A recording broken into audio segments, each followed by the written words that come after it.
So how can you edit a Word document on the iPhone? Let me show you how it works. If it's your first time on Foxtecc, make sure you subscribe so you that way never miss anything important.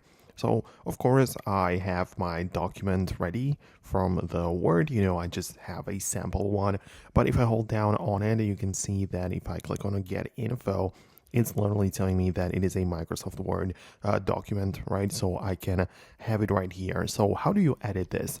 First of all, if you have some apps which are capable of editing that, well, you can always just tap on it and see which app it uses to open it, right? So you can see it opens up through the Microsoft Word app, which I have downloaded on my iPhone.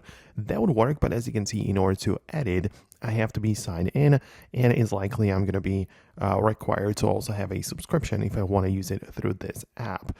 However, you can also hold it down on the document within the Files app and click on Open With, and then decide which application you want to use it with and edit it with. For example, obviously so many other options, but there is also the Apple Pages, which is the Apple's text editor. So you can also use that one to edit the text, right? So you can click on this.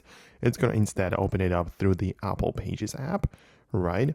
And it will then let you click on edit, and then there is no need to be signed in, or no subscription is required. So that way you'll be able to just type something in, click on the save tool and export it, and all of the things can be edited through the Apple Pages app completely for free. So if you don't have that app, just download it from the App Store, but I believe this is the best option. So definitely let me know in the comments below if you managed to make it work on your device as well. Thanks a lot for watching, and I'm going to talk to you later in the upcoming tutorials as well.